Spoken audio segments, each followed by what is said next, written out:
Welcome back to the third session of the SP Page Builder text block. And today we're going to look at the Advanced tab and the Interaction tab. Before we get into that, I wanted to just remind you or just tell you that because this is an editable box, we can actually put some styling in the header part that will not affect the text part. Like if we wanted to say underline this, see it's underlining everything because I opened an underline but I did not close it, and as soon as I put the close underline here, it will only underline our header. It closes everything else out. You can also make this bold.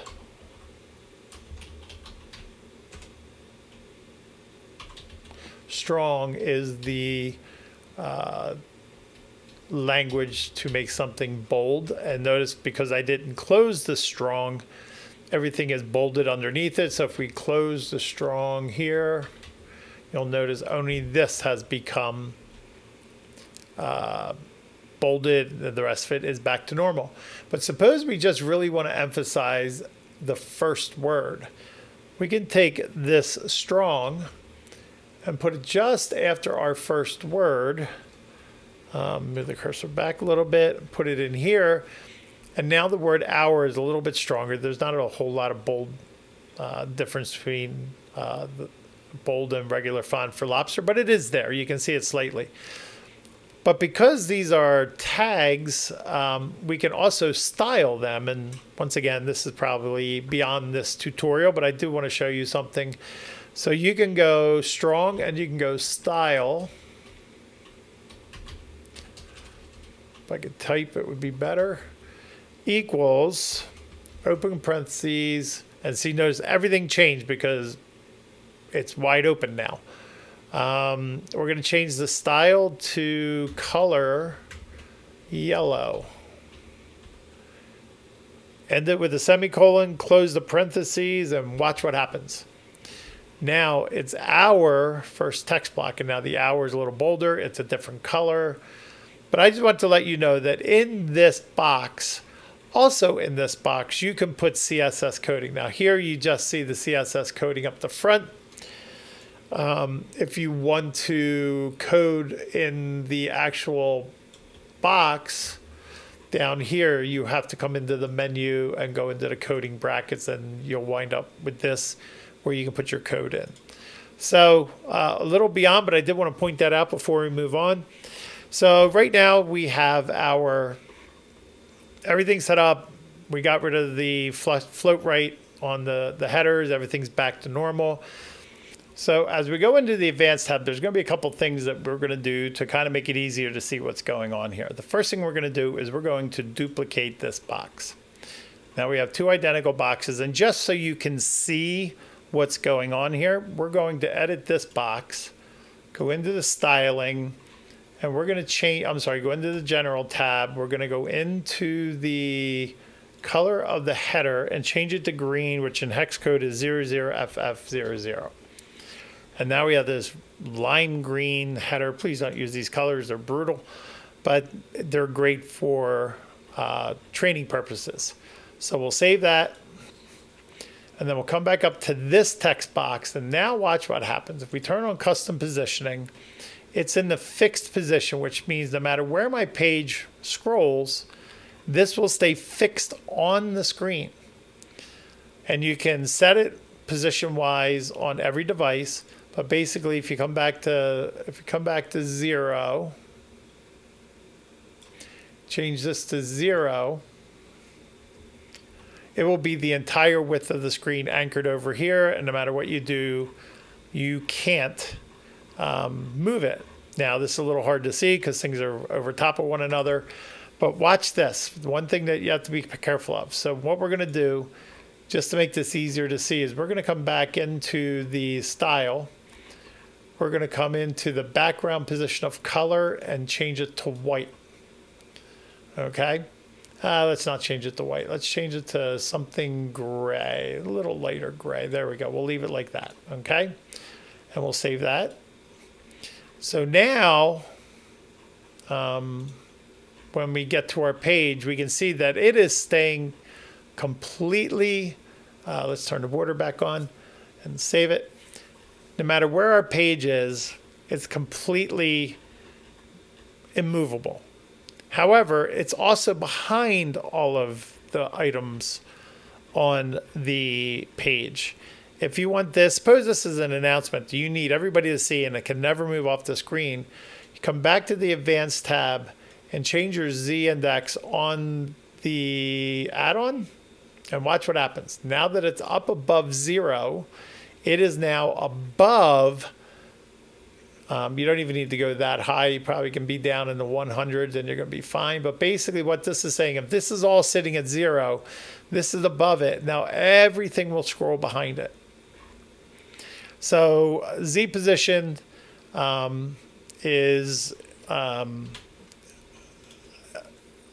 valuable tool when you're doing things like fixed position. I don't know how often I would use this. But it is a good tool to have. You can also move this vertically. By the way, when you go fixed, it starts from 0, 0, top of the screen, which is why when I move this down to 0, it went off the top of the screen right there. If we come down to 0, you'll see it's like lining up at the top. And you can put it up here if you'd like as things fall behind. So fixed positioning is a good thing if you have a need for it. And I believe all your styling will help. Like if we wanted to put like a 50 margin on each side, it moves it in, and no matter what, it will stay in place. You know, if you really wanted to make this stand out, we'll make it 150 and 150, and now it's just floating in the middle of the page, immovable. So we're going to undo all of this, go back to our 0, 0 stage, go back to here. So relative means it's relative from where it's supposed to live, which would be the top corner of this box. If you notice, our y-axis is set at 233. If we eliminate that, it's going to be back to where it normally belongs at 0, 0 up in this corner here. And once again, if we wanted to move it off to the center, we can. And we can set different positions on the Y and the Z axis. I'm sorry, on the mobile and the tablet devices. So you have from axis X, from axis Y, negative values are allowed. And you kind of do this. Not that you would ever want to, but this is what it takes. So we're just going to literally turn off, because for the sake of this tutorial, we don't really need custom positioning. And we're going to go down to the next item down, which is custom add-on width. So this is a standard width box. We have it set up. It's right out of the box. If we wanted to make it smaller, we can, if you know, and this is a percentage, by the way. So you can go down to 0% all the way up to 100%. However, if you want to make it wider than 100%, all you have to do is enter the number. So if it made this 150, it would make it 50% wider. But notice it's going into this box, and it will run into that box if you make this wider than 100. But if we wanted this to be always 80% of the width, we can just set the custom width on the tablet. We could say we want it on the tablet, we want it 70 wide, you know, and then on the phone, we want it 50 wide. We'll go 60 wide. So now as you go between your devices, it's going to change with the custom width that you can set in the text box. Once again, this is pretty locked. There's not a lot of flexibility in this. I'm sure you could come into here and say, you know, from my relative position, I can move it over, or even from my absolute position, I can move the box left and right, which is always just going to stay wherever I leave it. I'm sorry, I'm an absolute, so it's going to be absolute from where we set it, and or if we put it on the fixed position, it's just going to stay fixed. But I've pushed it over with this custom position down here, the custom width, I mean. So if we come back to here and we bring this back to 0, you'll see it comes all back into where it belongs. So custom width is also powerful if you have a need for it. We don't typically use any of these settings too much on our websites, but the next three we definitely use. Okay, so I want to show you how the next one works. These are really straightforward and simple, but I do want to point them out. There's a hidden on desktop, a hidden on tablet, and a hidden on mobile. Okay, so let me show you how we use these. So let's assume that we duplicate this box, okay, and we're in this box, and on the desktop, we want everything to be aligned left. Okay, and you know what? We're going to turn off the styling, no background, no color, and now it just looks like a block of text. The issue is sometimes when you do that and you get into your mobile or even your tablet or your mobile, sometimes it doesn't quite look as appealing. So what we'll do is we'll take our second copy of it, okay, and let's make them look identical. So come in here and say no border and no color. Now we have two identical boxes, but this one has the header centered. So let's say we want to see this on the desktop and this on the mobile and the tablet. So let's come up to here. Since this is only going to be shown on the desktop, we're going to hide it on the tablet and the mobile. And then since this one's going to be shown on the tablet and the mobile, we're going to hide it on the desktop. Now, please understand, you will not see this take effect when you look at it here. But if we actually open up another page with our website on it, and come to here and go Command V and do this, you will see that, do I have another one down there? Oops, sorry. Yeah, I do. So we're going to take this and we're going to hide this one for now. Okay. So now if I save this and we come back to here and we reload, we have our two text boxes, right? Now this is full width, it's computer, so it's the red one that's aligned left. But watch what happens when we start dragging our browser and we start going into tablet mode, which jumps in right around here. Notice this has now centered. And it looks a little nicer. And because it's the same view on a phone, it will always stay centered in the block. So nice thing about being able to hide them on devices is, you know, you can make them pretty seamless because it jumps over without you even noticing it. What you could possibly do is if somebody's on a mobile device, you say, hey, you want instructions that are just on the mobile device, just have that block display on a mobile device and hide it everywhere else. So that is the one nice thing about that. Now we're going to come back to these two, and we're going to show them both on all devices. So turn that off and that off, come down to this one and turn this off, and we're going to save it. Now, no matter what we do, when we refresh our page, we're going to have two red ones that are identical.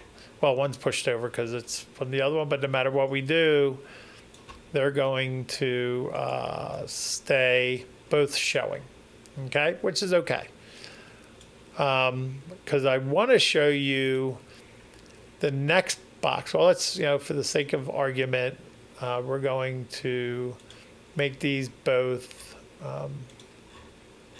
aligned left. We're going to change this one back to the green because I want to show you something on the next page. And then we're going to change this last one, which is hidden. I hit the eyeball, which hides it. When you hide it on the back end, it puts these little gray boxes letting you know it's not displaying anywhere. And we're going to take this box and we're going to say, we're going to make this one like a nice teal color like this. Okay. And then save. Okay. So we have three text boxes. We're going to leave this one with the outline, and we're going to style the background with the color of light gray, pick something out that's a little, okay. So now we're moving into the interaction tab.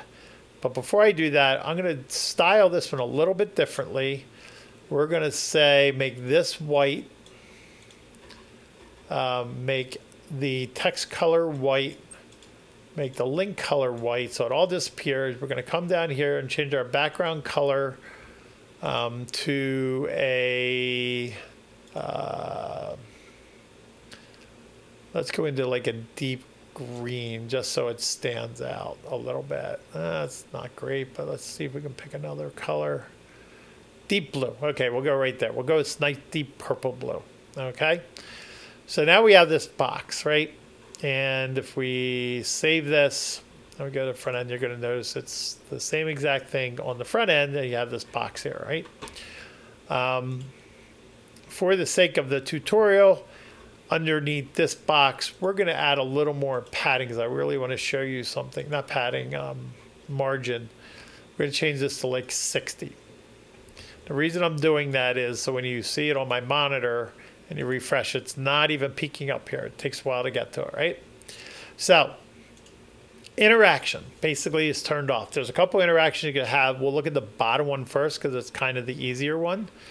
We'll come into this one and we'll say turn on the mouse move and tilt effect. Okay, so it's set to opposite position, which means wherever you put your mouse on this, it's going to push away from it. Oh,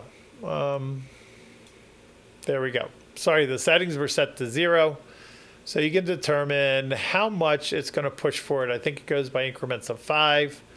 So if at 30, it's moving in the opposite directions. Wherever your mouse goes, it's going to push away from your mouse. Kind of cool. Can be a little annoying, I guess, but it's a kind of effect. Or you can say everywhere where your mouse is, pull it toward your mouse. Took a second to reset, but kind of a cool effect when you see it without the brackets around it on the website. This will definitely grab somebody's attention when we, did I not save it? There we go. And now refresh. And this will now move. And you can determine how much it moves in what direction. So that is what the mouse over effect is and you can turn it off for the tablet and phone. I mean, turn it on. Its default state is off. But you can turn it on for tablet and phone. So if we come down here to tablet mode, it's never going to, it's not supposed to move, but there we go. It had to reset. But if we go back to PC view, it'll take a second to reset, and there we go. The more interesting one and the more fun one for me is this thing called Enable Interaction on the page. Now, currently it comes set with this thing to move it, and if you just highlight these and go delete and delete, I think there's a better way to show you this. So 0% is the bottom of the screen. 100% is the top of the screen viewport. So 0% to 100%. So let's add a scroll action. So first thing we're going to do is we're going to add an opacity. At opacity at 0%, it is not going to show at all, which means at the bottom of the screen, it's invisible. Okay. Now it'll show up as we get to the top of the screen. But right now, even the second one, I think the opacity is, the value is set at 0. So if we now look at this text box, and it's as you scroll up the screen, you see it start coming up. But I mean, it doesn't really come into full view until the bottom of this is pretty much off the screen. So what we do is here at One Step Web is we take this percentage and we change it to like 20%. Okay, so now when you scroll up the screen, when it bottom hits 20% up, it's 100% in play. Now, if you want to make it wait a little bit, we could take this 0% and make it, say, 5%. And change this to 25%, so the scrolling action's over a 20% span. So it takes a little while to start showing up, but then all of a sudden it starts showing up as you scroll up. But you can also stack these. So let's just say not only do we want an opacity, but we also want to blur it. So once again, the first one, we come down here and we set it to 5% to match this one. We set this and set the blur value at 10, which means it's starting off blurry. Change this to 25% and 0, and then watch what happens. Now, not only does it fade in, it also comes into focus, which is just a really cool effect. The other thing that I will sometimes do is, depending on what you want to do, is you can actually have it move like it was. So suppose we put a move at, say, 5% again to match the rest of it. And it's going to be an X of minus 50. Minus 50. And then at 25%, it goes back to 0. Now what happens is as it scrolls in, it also moves into place. It's really attention getting. So if we come to here, we come to the home page, we scroll back up and we refresh, we will see that as we scroll up, it comes into view and into focus to grab your attention. Now, unlike the movement we saw in the previous tutorial, this is always interactive with the screen, which means if you scroll back down, it will start going the opposite direction. So this is always interactive based on the percentage of the screen top to bottom. So if we come back here and let's say we get rid of the move, we can delete the move, because the other thing I do, and this one's kind of cool as well, is we do a zoom effect. A scale effect, I'm sorry. Set the scale here at 5%. And we're going to say the scale on the y-axis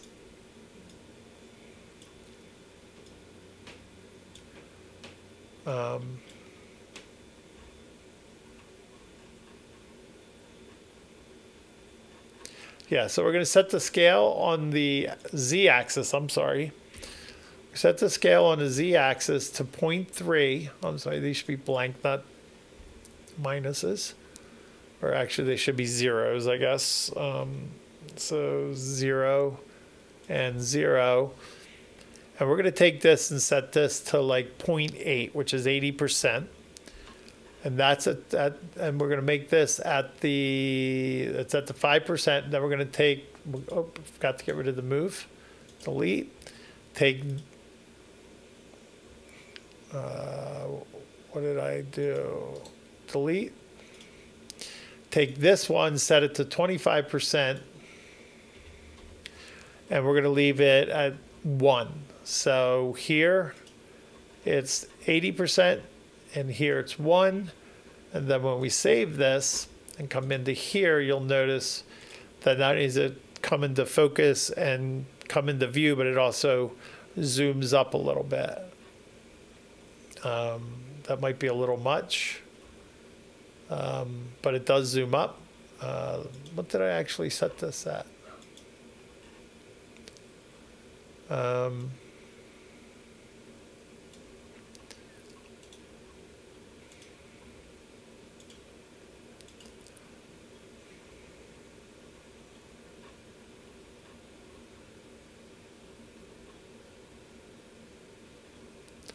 So the other way you can do this is instead of zooming on the z-axis, which is here, you can scale on the XY axis. So at the beginning, we want this to be, let's say, 0.8. Change this one to 0.8. And then when we come, I'm sorry, this one should be 1. And this one should be 1 because that's our full scale in. Oh, no, I take that back. This should be 0.8. And take this back to 0.8. Come to scale. This one should be 1. So now what happens is it just kind of looks like it's growing as it comes in. And save. We can look at this on the front end when we reload. and it just kind of pops up as you're scaling in. What you could do is you could delay the scale to say, instead of starting at 5% with everything else, you say it's going to come up to full scale starting at 15. It will start expanding at 15, and this will come to, say, 35, which means it'll come into view a little bit faster. But that way, when you move the page, it won't start growing till it's on the screen a little bit. And there we go. So those are fun things to play with. Once again, you can turn them on the tablet and the phone. But those are very fun things to play with to really make your website pop. So the text box is not just text on the screen.